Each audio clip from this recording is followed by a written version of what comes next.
14. O Evangelho de João, capítulo 14. Aliás, nós vamos iniciar alguns versículos no capítulo 13, para que no capítulo 14 a continuação do capítulo 13, o Evangelho de João. Capítulo 13. Que Deus possa abençoar cada um dos irmãos, irmãs, sobreiros, pela disposição de estarem aqui. Quem encontrou diz amém. Então, João capítulo 13, versículo 33. João capítulo 13, o 33 diz assim: Filhinhos, ainda por um pouco estou com vocês. Vocês vão me procurar, mas o que eu disse aos judeus também agora digo a vocês: para onde eu vou, vocês não podem ir.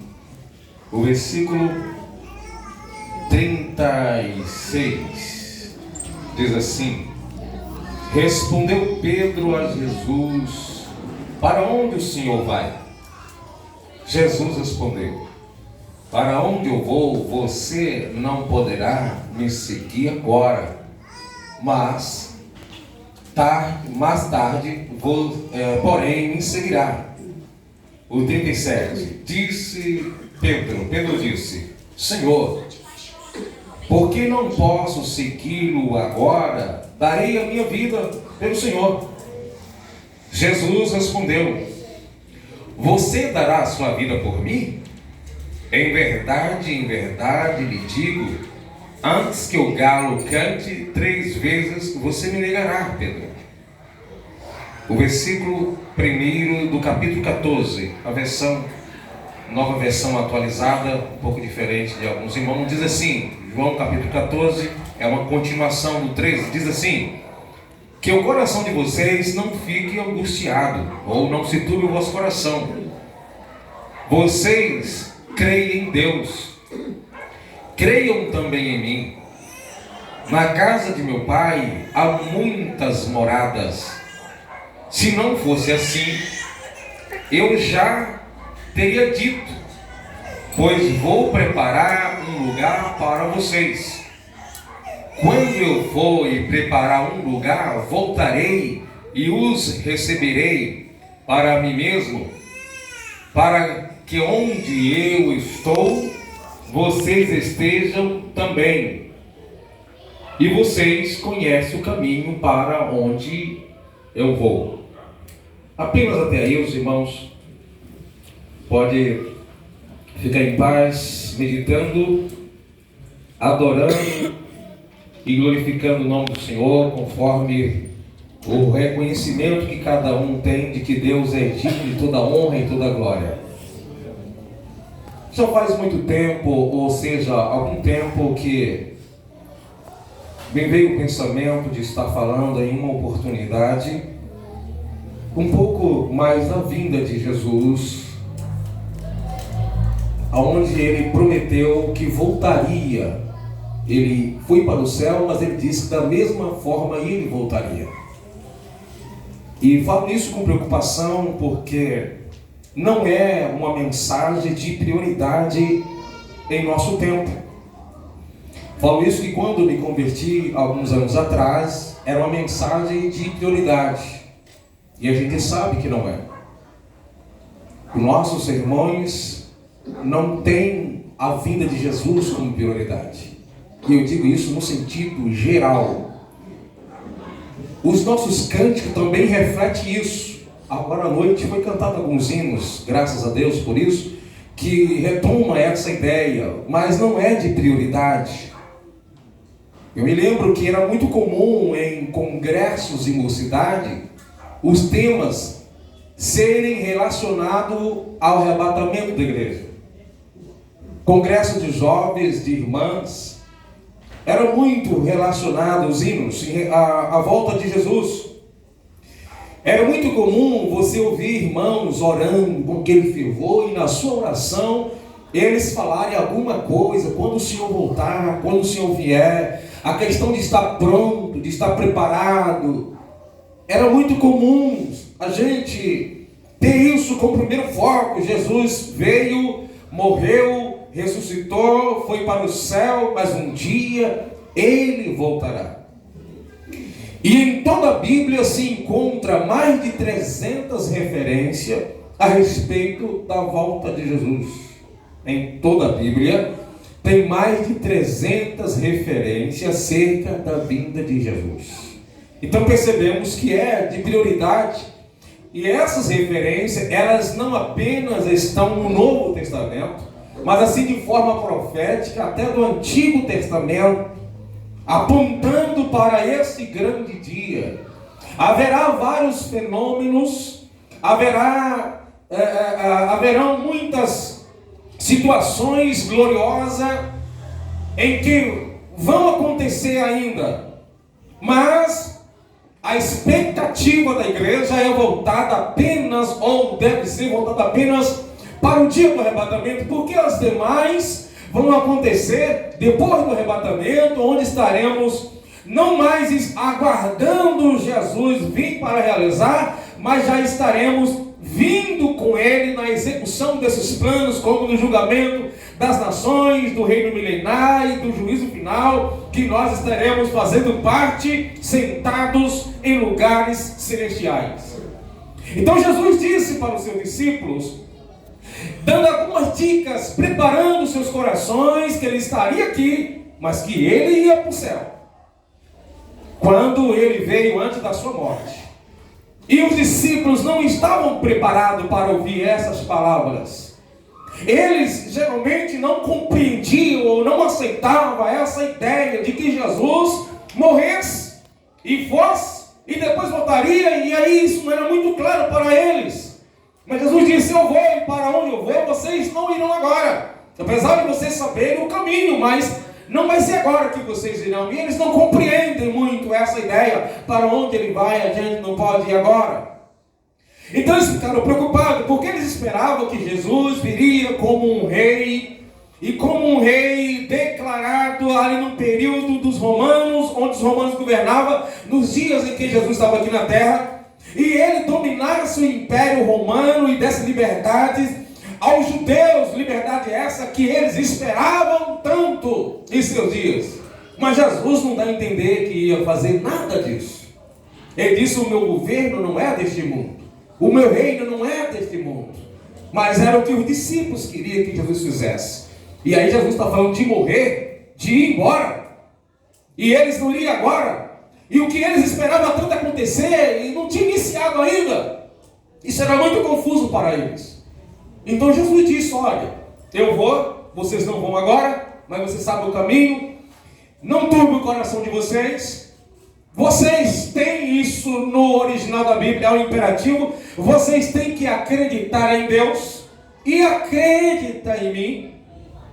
Eu vou para um lugar, para a casa do Pai, e lá na casa do meu Pai há muitas moradas. No original é como que fosse uma casa grande com vários compartimentos, chamado de quarto.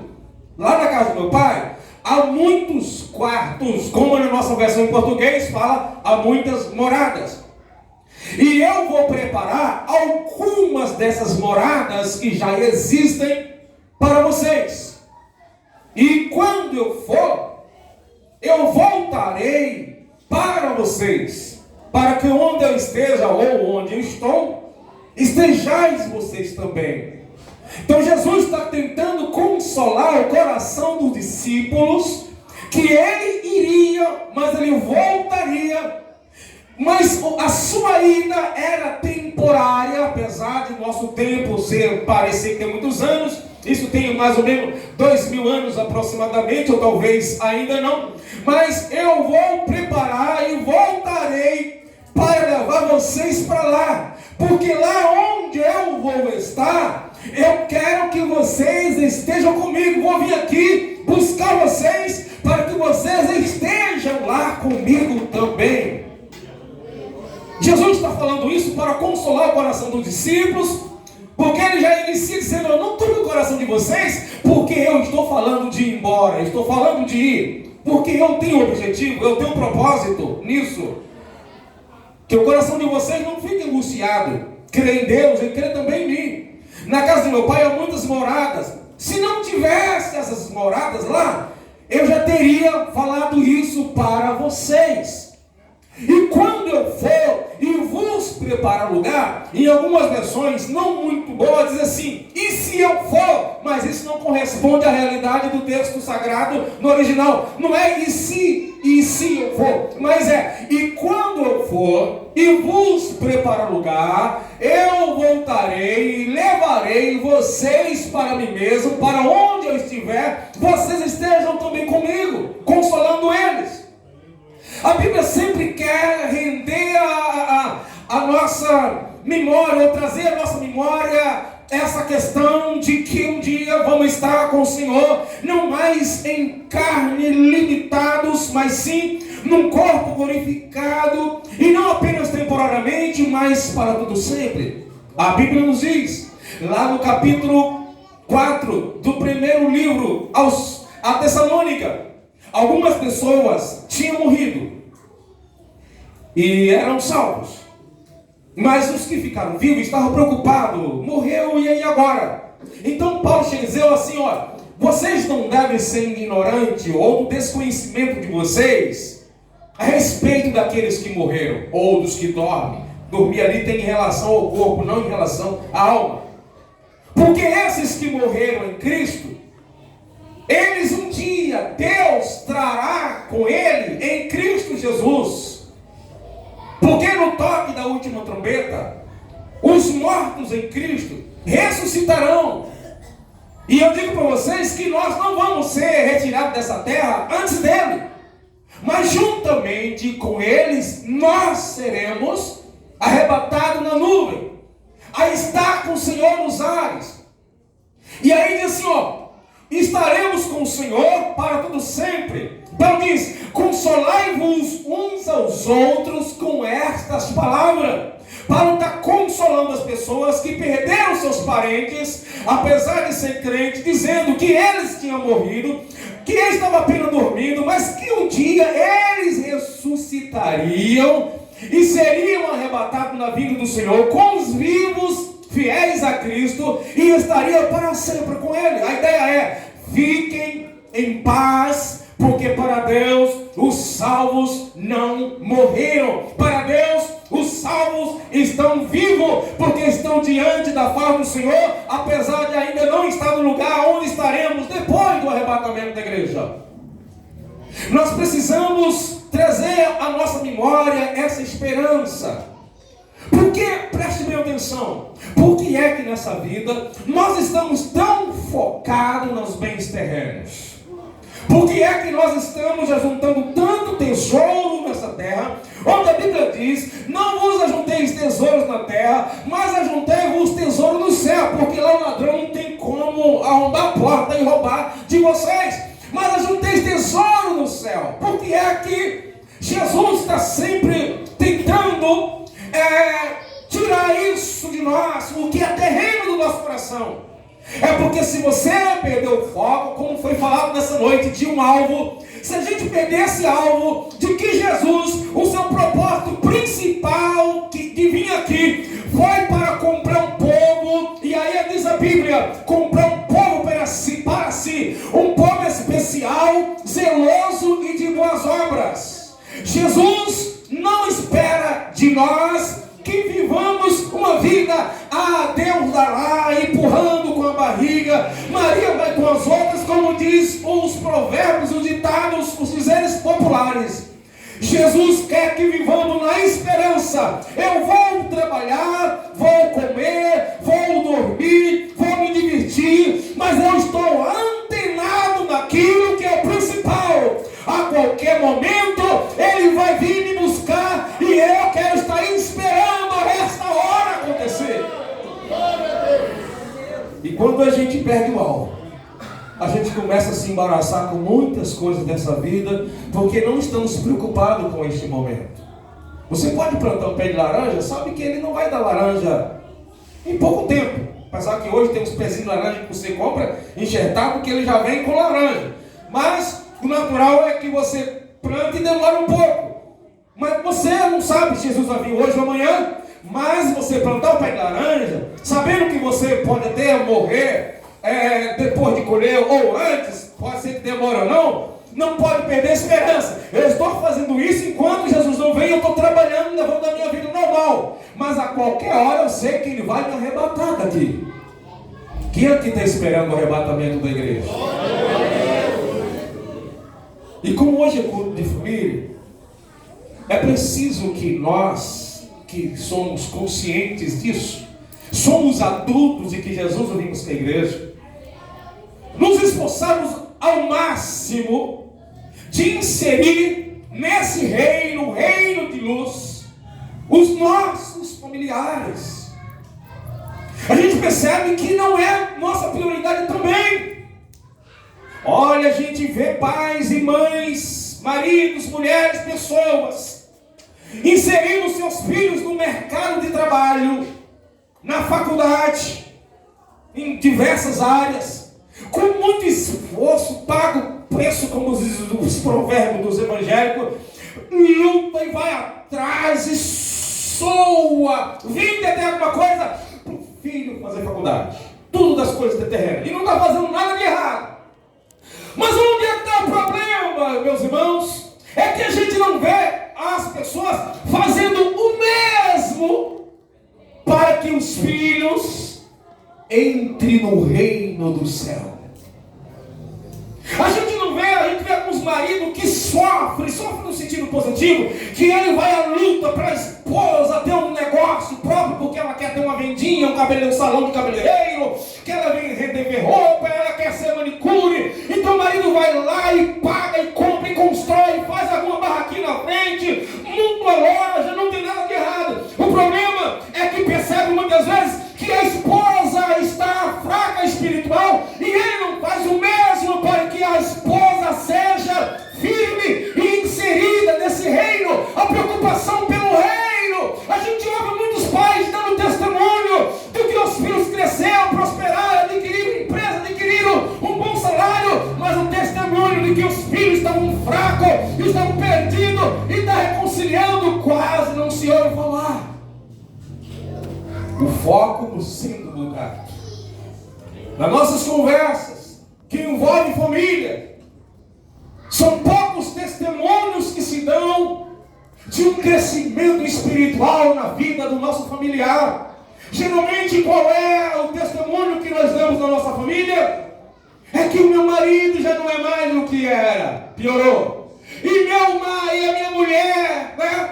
Tem testemunhos positivos, a questão são muito poucos. Nessa noite a irmã falou do que Deus fez na vida do seu esposo, e isso é maravilhoso. Precisamos de mais testemunho desse. Isso é quem tem o reino de Deus como seu alvo principal. Se você luta pelo emprego do seu filho, do seu esposo, da sua esposa, lute mais ainda para ele entrar na vida eterna, ser salvo em Cristo Jesus. É preciso. Porque é que os apóstolos morriam para ganhar uma pessoa. Os discípulos de Jesus, muitas vezes eles iam pregar a palavra e sabiam que eles seriam ameaçados, seriam mortos. Jesus teve vários discípulos, por isso os principais, né, chamados de apóstolos, que foram 12. Dos 12 que permaneceram firmes com Jesus foram Judas. Segundo a tradição, somente João morreu com morte natural. Os demais morreram tudo por causa do Evangelho. Mas por que esses homens morriam com tanta facilidade? A facilidade é que eles não tentavam fugir das prisões. Se você ler os Hebreus, capítulo 9, capítulo 10, vocês vão perceber que eles não se esforçavam para escapar das prisões, ou que alguém tirasse eles de lá, porque eles tinham sido presos por causa do Evangelho, e tiravam tudo que pertencia a eles. E eles não estavam muito bem, não estavam nem aí por causa disso. Por quê? Por causa dessa esperança de entrar no reino celestial. Eu vou morrer, sei que estou correndo risco de morte, Mas se tirarem a minha vida aqui, daqui a pouco eu estarei nos braços de Jesus lá na glória. E eles, quando eram ameaçados, eles se alegravam em Cristo, porque sabia que Jesus tem um lugar muito mais precioso para a sua vida do que os bens terrenos. Mas se alguém hoje, na nossa geração, ameaçar tirar nossos bens materiais por causa da nossa fé, poucos de nós sobrevivem na fé. A gente desiste de Cristo porque perdeu às vezes um emprego, e a gente ainda questiona, quanto mais perder marido, mulher, filhos, como no tempo de Pedro e de Paulo, em que muitas pessoas assistiram, irmãos novos convertidos, assistiram o outro na sua frente, literalmente, ter a cabeça decapitada por causa da sua fé. O que fazia eles? Ninguém ameaçava eles permanecer, aliás, ameaçava eles se eles não desviassem. O que é isso? A esperança era tão viva. Jesus teve a preocupação de falar da sua vida, os apóstolos também. E no começo da igreja primitiva, o povo estava tão esperando que Jesus voltasse logo, que os historiadores falam que esse era o motivo deles venderem os seus bens materiais e distribuírem aos outros. Por quê? Porque eu quero 2 casas. Jesus volta logo mesmo. Eu vou, enquanto estou aqui, vou aliviar o aperto dos meus irmãos, vou vender a minha outra casa e vou levar até os pés dos apóstolos. O apóstolo Pedro mesmo recebeu muitas coisas dessa, para que entre nós seja tudo comum. Você percebe como a vinda de Jesus é viva? É por isso então que todo CD antigo que você pegar de um cantor, na época não era CD, era fita, mas antes da fita era o disco de vinil. Você pegava 5 músicas de um lado, 5 do outro, ou 6 e 6. Algumas eram pobres que um cantor gravava de um lado e outro gravava do outro, como aconteceu no primeiro LP da Gil Cavalhais. Ela gravou de um lado, o cantor do outro. Mas sempre tinha que falar, em toda a fita cassete, que foi um pouco depois, em todo LP, tinha que se falar da volta de Jesus. Por quê? Porque isso estava vivo na mente deles. Estava vivo. Jesus vai voltar. Eu quero subir. Essa é a minha esperança. Eu não quero dormir aqui no outro dia ter a notícia que minha mãe foi arrebatada e eu fiquei. Eu não quero, porque tinha muitas ilustrações de visões e coisa mais, sempre nesse sentido. O marido acordou no outro dia e foi até a porta, e a porta estava com a chave pelo lado de dentro, a porta trancada, um lugar de fuga, mas não encontrava a sua esposa sobre a cama. Da mesma forma, a mulher não encontrou esposo. Filhos, como tem aquele hino, onde está aquele povo barulhento? Onde está aquele povo barulhento? Onde está que não se vê nenhum irmão? Alguém com voz de lamento vai dizer neste momento: aquele povo foi embora para Sião.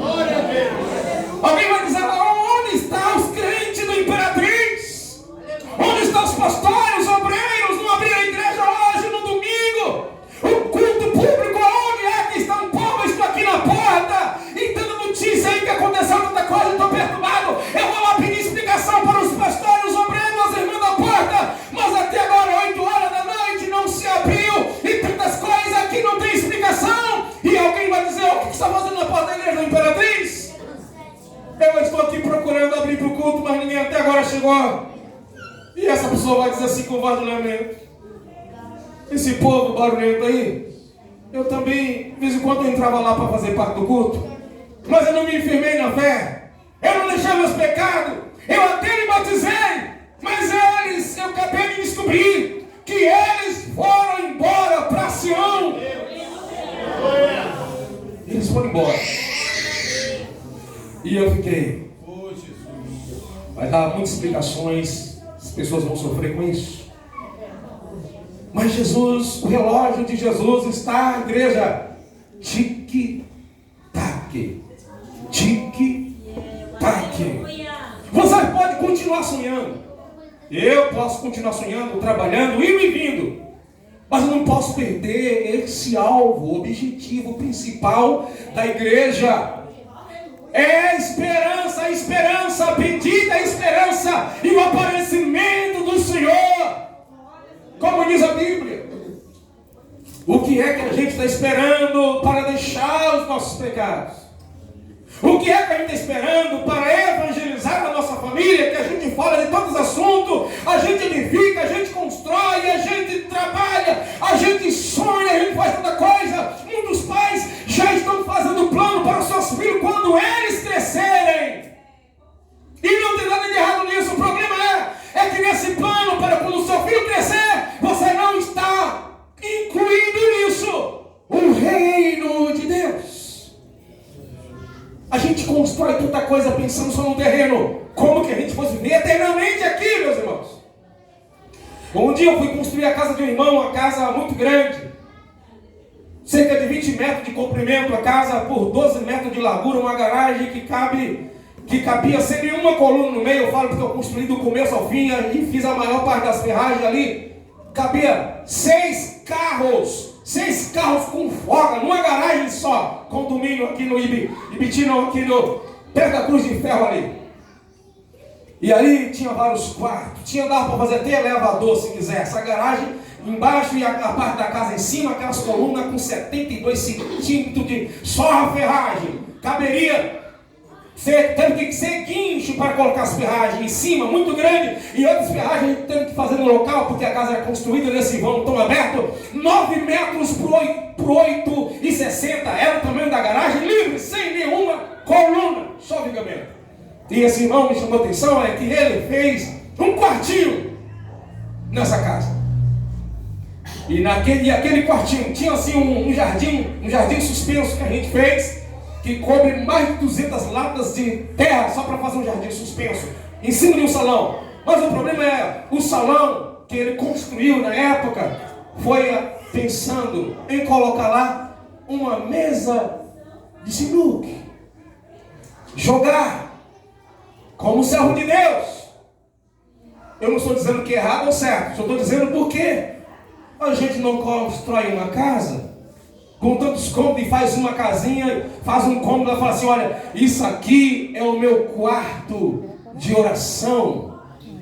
Porque a gente não faz um cômodo, dizendo que aqui é o lugar da minha biblioteca, para colocar meus livros, para colocar minha Bíblia. Por que não um quartinho para falar com Deus em particular? Não, a gente faz um quartinho bonitinho para o filho, para a filha, e coloca desenho até dos heróis que são os ídolos das nações e que a gente está colocando na cabeça dos nossos filhos. Você percebe filho dos irmãos vestido todo do Homem-Aranha, e o menino fica todo tendo aranha ali como o seu ídolo, e tem criança que já está morrendo por aí pulando, pensando que ia lutar também pelas coisas. Por que não coloca a paisagem bíblica? Por que não coloca Davi derrubando Golias? Por que não coloca a Arca da Aliança? Por que não coloca a Arca de Noé? Por que não coloca outra coisa? É porque a mente desses pais também estão voltando para o que é terreno e só fazendo o desejo das ideologias deste tempo presente.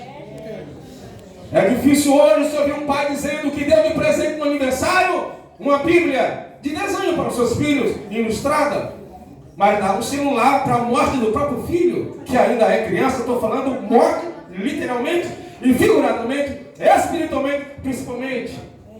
Por que a nossa família, a gente não está abraçando para entrar nessa arca e estamos embaraçando nossos familiares com as coisas terrenas daqui? Jesus vai voltar. E tudo nos diz que Ele vai voltar e não vai demorar. Breve virá, breve virá. Breve virá. Quem? O Senhor Jesus, que disse, eu vou e voltarei para levar vocês para estar comigo onde eu estiver, para todos sempre. Nós temos que viver aqui hoje, não como Cristo fosse vir amanhã. Não. Nós temos que viver hoje como que Cristo fosse voltar a qualquer momento, fosse agora. Porque os que não estiverem esperando Jesus voltar a qualquer momento, dificilmente vai se preparar. Irmãos, ninguém se prepara para receber Jesus no ano que vem. Ninguém, irmãos. Quem se prepara para receber Jesus hoje, agora. Deixa o pecado agora, porque eu não sei o momento que eu poderei morrer e o momento que Jesus vai vir arrebatar a sua igreja. Pode ser hoje a volta do rei, como diz o outro hino que a gente não canta mais. Pode ser hoje a volta do rei. Pode ser hoje a volta do rei. Vocês não conhecem, né? É coisa do tempo dos meus avós. Então Jesus pode vir hoje. Você pode entender isso? Você está esperando Jesus hoje? Eu vou, mas eu voltarei. Estejam atentos. Estejam esperando. Porque vocês não serão avisados o dia que eu vou voltar. Quando eu voltar, você é igualmente um ladrão quando vai assaltar a casa de alguém. O ladrão não avisa o dia que vai. A vida do Filho do Homem será no dia em que vocês não estão esperando. E isso é preocupante. Jesus disse, olha, assim como foi nos dias de Noé, estavam vivendo uma vida normal as pessoas. O aviso do juízo ia vir, mas eles não estavam nem aí. Assim vai ver a vida de Jesus uma surpresa. Casavam e davam suas filhas em casamento, até o dia em que Noé entrou na arca e veio o dilúvio e o levou a todos que estavam fora dela. Jesus, quando voltar, vai ser um momento de surpresa. Não vai dar tempo de pedir perdão para o pai, para a mãe, para o marido, para a esposa, para o patrão, para o pastor, tomar ceia, contribuir. Não vai dar tempo a gente confessar nem para Deus, nem para ninguém, nada. Porque a vida de Jesus será rápida, num abrir e fechar de olhos, num piscar de olhos. É rápido. Já tentou imaginar? A gente sempre imagina subindo, mas tenta pensar, e se você, e se eu, e se nós não subirmos no arrebatamento da igreja? Você que é marido, acordar pela manhã ou de madrugada, passar a mão do seu lado e sua esposa não está lá. E ela não foi embora. E a fechadura está tudo fechadinho lá. Ninguém tem mais a chave da sua casa. E você olha, bem que ela disse para eu tomar jeito na minha vida. E se for também da mesma forma, o marido acordar e a esposa, ou vice-versa, os filhos. Pai, mãe, eu quero tomar Danone. Aí tem as crianças que acordam com fome de madrugada, né? Pai, mãe, eu quero beber água, eu tenho um sonâmbulo também. Então, cadê o pai? Cadê a mãe? Onde foi? E ninguém mais vai encontrar nessa terra. Igreja de Jesus. Nós não podemos esquecer disso. E nós que cantamos, assim como hoje foi cantado pela mocidade, parece que tem outro grupo também, falando sobre a vida de Jesus. Vocês que são regentes da senhora, da mocidade, das crianças, dos varões, não esquece que Jesus vai voltar. Esse negócio que todo culto nosso é assim, que é vitória, que nós choramos e me chora, vitória, vitória, vitória. E isso não é o evangelho de prioridade de Jesus, meus irmãos. É a campanha da vitória, é o culto da vitória, é a tarde da bênção, é a vitória e vitória. Mas a gente não foca, porque os bens que a gente fala, a bênção que a gente fala, geralmente é quem crê na sua bênção e quem vem receber a bênção. O negócio nosso é que nem sanguessuga, me dá, me dá, me dá, me dá. Você sabe o que é sanguessuga? Aquele negócio parecendo a minhoquinha, um negócio que gruda na sua pele e não quer soltar de jeito nenhum. Enquanto não enche a barriga do seu sangue, é difícil para soltar. Às vezes a gente fica agarrado assim nas mãos de Deus. Me dá, me dá, me dá, me dá. Sendo que a nossa preocupação principal não é me dá, me dá. A nossa preocupação principal é oferecer a Ele louvores, adoração. Apresentai-vos a Ele com cântico. Ofereça vossos corpos como sacrifício vivo, santo e agradável a Deus, que é o vosso culto racional. Isso é a teologia de quem está esperando Jesus. Jesus nunca disse que é para você ficar buscando bens materiais. Ele não proibiu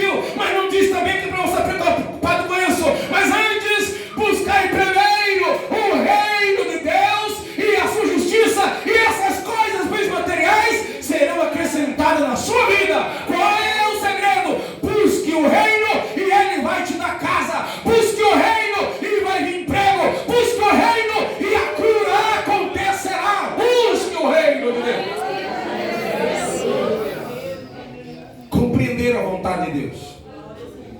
Não fique preocupado com as coisas dessa vida. Nós temos que nos debruçar sobre a volta de Jesus. Ler sobre a volta de Jesus. Compre livros sobre a volta de Jesus. Cante hinos sobre a volta de Jesus. Nós precisamos voltar lá atrás. Fica perguntando assim, por que é que no tempo que eu era novo convertido, as curas era uma coisa tão comum entre nós e hoje não? Porque o batismo no Espírito Santo, quem aqui tem mais tempo de crente sabe que isso era tão comum. Por quê? E hoje a gente percebe que algumas igrejas fazem campanha de oração, campanha de Jesus, e faz toda coisa e tal, e essas bênçãos do passado não acontecem hoje também, não deveria acontecer como no passado. Por quê? Porque a gente até ora, só que a gente não está pedindo a coisa certa. A gente até jejua, mas é pelos motivos errados. A gente lê a Bíblia, mas com foco errado. A gente até vem à igreja, mas com propósito errado. A gente até chora, mas não é de humilhação, é de raiva mesmo. Então por que é? Porque o nosso foco mudou. O nosso alvo é Cristo. Deixa o pecado, o embaraço de perto nos rodeia e corramos com paciência a carreira que nos está proposta, olhando para o autor e consumador da nossa fé, Jesus Cristo Nazaré. Nós não somos que nem as minhocas que ficam só na terra, fuçando, entra aqui, sai lá e sobe e desce. Não, nós estamos aqui criando asas para a qualquer momento sermos arrebatados e voarmos em direção a Jesus. Essa deve ser a principal esperança. Nós temos que estar prontos, porque esse dia pode ser hoje. Pode ser hoje a volta do Rei. Jesus, aquele que você aceitou, ele pode fazer muitos milagres na sua vida, mas o principal objetivo sempre é nos limpar, nos lavar, purificar, nos preparar, corrigir, para estar pronto para aquele momento. Jesus não fica preocupado que você se santifica para você conseguir emprego com a santificação.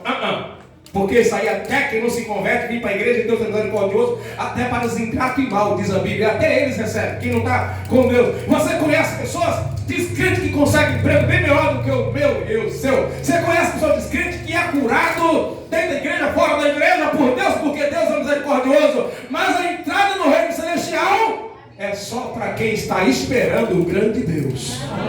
É só quem está esperando Ele.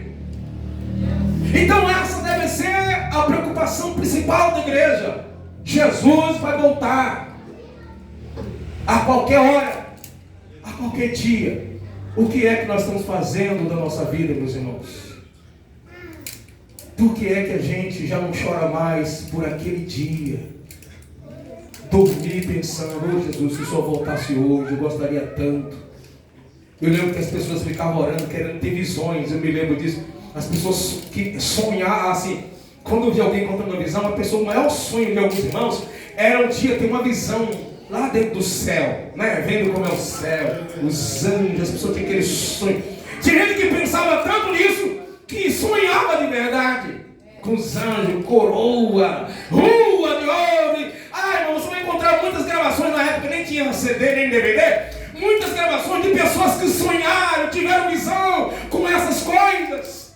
Mas agora, o nosso sonho é, eu sonhei que eu construí uma grande casa, saí pelo que eu construí um prédio, e que eu viajei para os Estados Unidos me informar lá. O sonho nosso é só terreno, meus irmãos, porque os sonhos é fruto dos nossos pensamentos, a maioria deles, inclusive os espirituais. Mas quando você se envolve no reino de Deus, você sonha pregando, expulsando o demônio, ganhando alma para Jesus, indo nos presídios, indo nos hospital, fazendo apelo para as pessoas na rua, estendendo as mãos para as pessoas serem libertas, convidando o seu amigo do trabalho para vir à igreja, quando a nossa preocupação é com a volta de Jesus. Por que é que nós estamos esquecendo disso? O diabo está de todas as formas querendo nos puxar para trás, querendo mudar as pregações, querendo mudar as mensagens, querendo mudar nossos hinos, porque assim a gente esquece. Porque nessa noite eu vi que quando já estava cantando, algumas pessoas se lembraram do arrebatamento e estavam glorificando a Deus por causa da letra do hino. Teve outro hino também que foi cantado para esta harpa,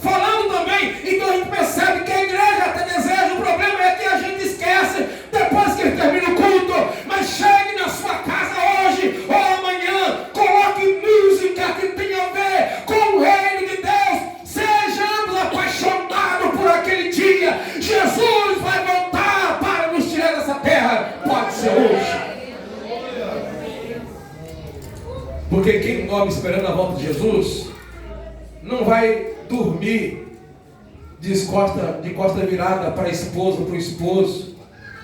Porque sabe, se dormir assim e acontece o arrebatamento, o risco é de ficar. E se você quer ir para o céu, eu digo, mesmo que eu não queira, eu tenho que pedir perdão para ela ou para ele. Mesmo que eu não queira, mas eu tenho que perdoar, porque vai que Jesus me hoje.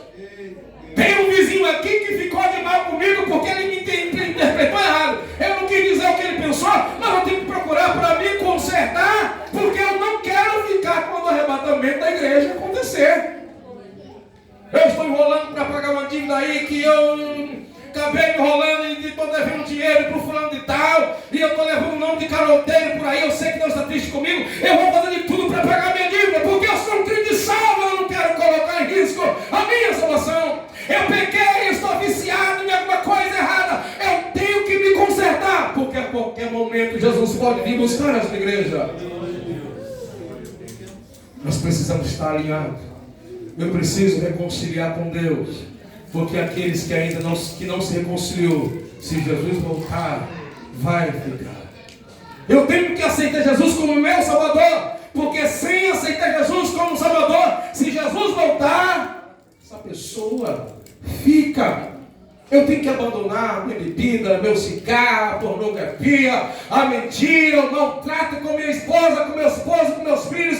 Eu tenho que parar de ser caloteiro, desonesto, fingido, carnal, porque eu não quero ficar aqui. Então, igreja, Jesus quer cravar isso nos nossos corações. Eu virei e vos levarei para mim mesmo. Essa é a ideia que Deus quer implantar em nós. Que está se afastando, igreja. Nós precisamos retomar de corpo e alma essa entrega total diante de Deus. Então, retomando ao princípio, coloca a sua família diante do altar de Jesus. Não perca o foco da sua casa. Que às vezes tem pai que ora tanto, jejua tanto, se consagra tanto, mas quando chega na igreja, não ensina o seu filhinho a se comportar como crente. Claro que você vai colocar de acordo com a faixa etária. Eu me lembro que eu tenho uma irmã minha que é a mais nova, a Jussiane. Ela tinha 7 anos quando veio para São Paulo. Eu vim primeiro, depois trouxe o resto da família, somos 10 irmãos. E ela tinha 7 anos e eu fiquei uns dias congregando ali na igreja Pentecostal Desamor. E lá tem culto todos os dias. E tem muitos períodos de oração, de meia hora, 45, que é a coisa mais comum se passar esse período orando, né? Pelo menos era antigamente. Hoje eu não sei se já mudou como nós mudamos. Mas toda vez que eu chegava na igreja, algumas vezes ela foi comigo, a gente andava mais longe do que muitos de vocês aqui, que para mim só vem se tiver de carro, inclusive eu venho se for perto, eu que sou crente, né? Então eu ia com ela, 7 anos, e ela lá, né? Eu magrinha e ela mais magra ainda. Chegava na igreja, aqueles bancos, os bancos meio desconfortáveis, eu dobrava meu joelho, eu não pedia a ela para dobrar o joelho comigo. Eu dobrava o joelho, a primeira coisa que ela fazia, eu dobrava o joelho. E ela só levantava dali. Quando seu joelho estava, não sei se ela tinha palavra ou não, 7 anos de idade, só levantava quando eu levantava ou quando o joelho dela estava doendo. Chegava na igreja, já dobrava o joelho. Você está entendendo?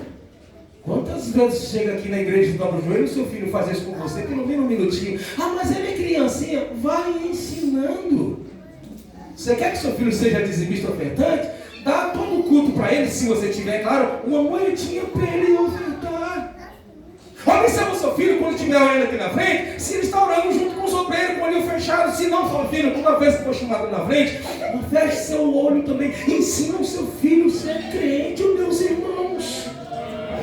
Ao invés de comprar um celular para a destruição do seu filho, pede para o seu filhinho vir com uma biblinha. Tem biblinha, eu tenho uma bíblia lá, que ela maior do que uma caixa de fósforo, uma bíblia desse tamanho lá, eu não consigo ler por causa dos meus olhos. Compra uma biblinha para o seu filho e pede para ele trazer, mas ele nem sabe ler. Vai ensinando o seu filho a se comportar como um crente, pelo amor de Deus. Acompanhe os seus filhos nos desenhos animados, demoníacos, cheio de cores que os seus filhos estão assistindo. Um dia desse eu mandei para os irmãos aqui uma cópia, assim, uma foto de um brinquedinho que as crianças, cheio de bolinha, que as crianças ficam colocando o dedo e passam por outro lado da bolha. Depois, como é o nome daquele desenho, gente? Um brinquedinho, um desenho de borracha, que tinha uma bolha, você aperta. Como é o nome? Popt, que é oriundo do LGBT, as cores da Globo. Sabe a Globo? Não tem aquele Globo que vê um filme? Plim, plim, tem as cores lá. 6 cores do LGBT. Roxo, tal. E o brinquedinho cheio das mesmas cores. E de vez em quando as pessoas nem percebem de onde é que veio isso. Para manipular a cabeça dos seus filhos, para o seu filho acostumando com a ideia. Eu já vi o uniforme de criança em igreja, com todas as cores, e as pessoas nem perceberam. Fizeram uma festa de criança, cheia daquelas cores do LGBT, roxo, rosa, 6 cores.